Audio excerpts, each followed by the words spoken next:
Hey people, Mike Martin's here with the Mike Martin's channel. Thanks for joining, liking, subscribing, and all that jazz. Okay guys, I got a story and a half for you and an email to read for you guys. Things are getting pretty hot out there, so let's peel back the onion a bit and kind of look at what is happening and maybe try to connect a few dots to figure out what they're planning for us next, right? And if you want to get more in-depth discussion, don't forget to check us out on our channel on Odyssey, where you can find Mike in the Night, where we actually openly discuss specific topics in depth, where we could actually call in and actually create an open discussion without having to censor ourselves. So what is going on? All right, here goes.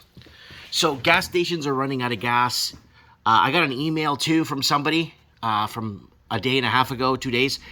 Some Vernon gas stations, latest to run out of fuel, Vernon News. Okanagan gas station completely out of fuel, and it's not the only one, probably. Some gas stations in Salmon Arm run out of gas. So this is the interior rural parts of British Columbia. They are running out of gas, and the problem with this is it's rural. So you have to go between intercity or inter-village or inter-region. So you need to fill up at a gas station. That's a key connection point. You need it. So I got an email I'm going to read to you guys here in a few seconds. This is getting really serious. And I've been saying this, buy food. And I've been saying this for 10 years. I've been saying this for 2 weeks. For 10 years now. Buy food. Organize stockpiles. Don't tell anybody. Pick up a little bit of solar. Start getting generators, start preparing. But the whole generator thing for me goes back, if you can't get gas or diesel, how are you going to power your generator, right? That's where it goes back to, right? If they shut the power off, okay, how are you going to buy your gas if the pumps and all that stuff we made a video 7 years ago going into depth in specific discussion about this. How are we going to buy this? Where are you going to go? How are you going to do this if there's no power, right? Well, you think they're not going to cut the power? Watch this. So, with no fuel and no cash, Sri Lanka grinds to a halt. Less than a day's worth of fuel remains, says the energy minister, as the cash-strapped nation extends school closures. So there it is right there. Petrol reserves. Power and energy minister on Sunday said petrol reserves were about 4,000 tons, just below 1 day's worth of consumption, and queues snaked through the main city of Colombo for kilometers. And now, we went through the Channel Time Machine and we looked at Sri Lanka. Look what we found. This is from a few days ago. Food riots ahead and blah, blah, blah, and insecurity. Okay, but watch this. That's 2 years, 6 months ago before the you-know-what. Sri Lanka wants to undo deal lease port with China for 99 years. Wow. So in 2017, changed the term saying it would be difficult to pay loans taken to build the project.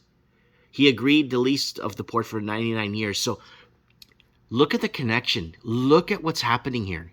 Are they being punished? Well, here we go. Evan from the McChronicle sent me this.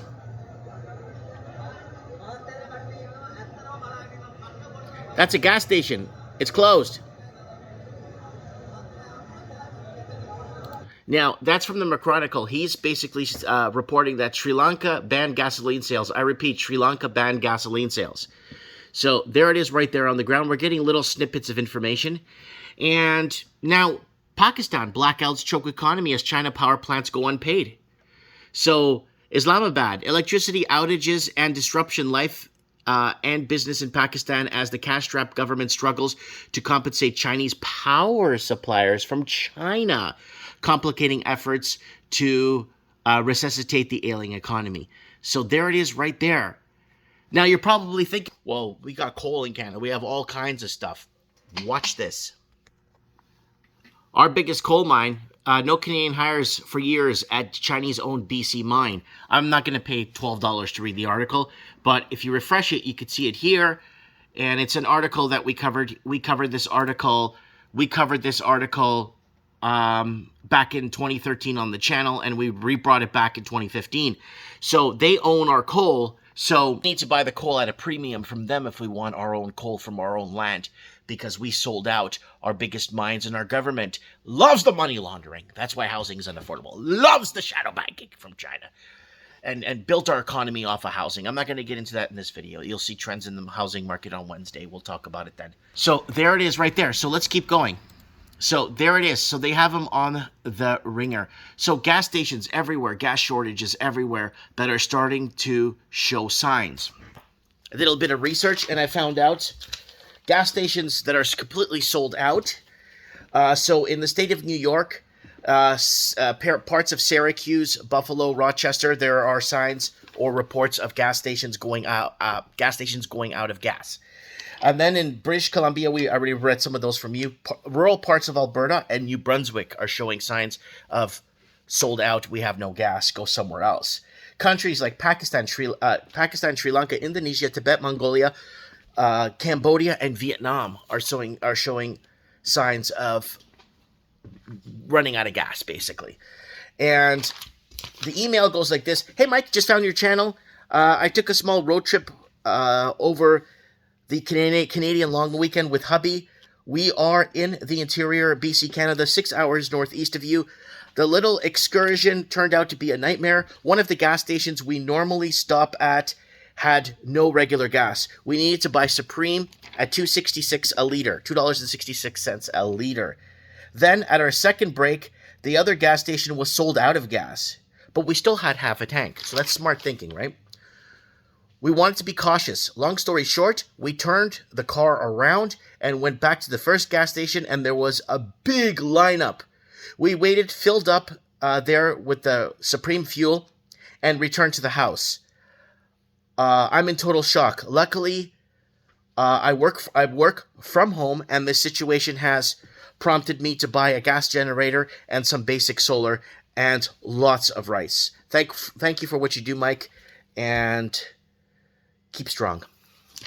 So there it is right there. I got a few emails on that, on different gas issues that are circulating around the world, believe it or not. So it's kind of bizarre and kind of strange and kind of scary that who owns a majority of Canadian resources are owned by China, like corporate. They just 8 weeks ago or 9 weeks ago, they bought one of our biggest lithium ion mines, right? They bought up several of our gold mines. They bought up a lot of our Canadian government basically just handed it to them, so to say.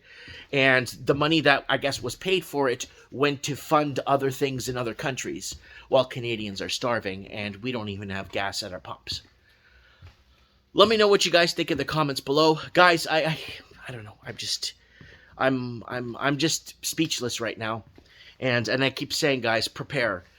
Prepare. We last Mike in the night, we had a caller calling in saying he's having troubles getting diesel in. Diesel's becoming tough, and he works in irrigation, right? So this is it's going to become a lot, and then it goes down the line. It creates a domino effect, right? It's like a food chain effect, right? It's like, so let's see what happens going forward, guys. I'm just speechless right now. So let's just hope that this is a more of a central, just a Southeast Asian issue, and it could resolve. But you know what the deal is. You know what the truth is, because you've been watching this, and if you've been watching Mike in the Night, you know what the truth is for years now. Let me know what you guys think in the comments below. Lots of love, and be strong. Mike Martin's here. I have spoken.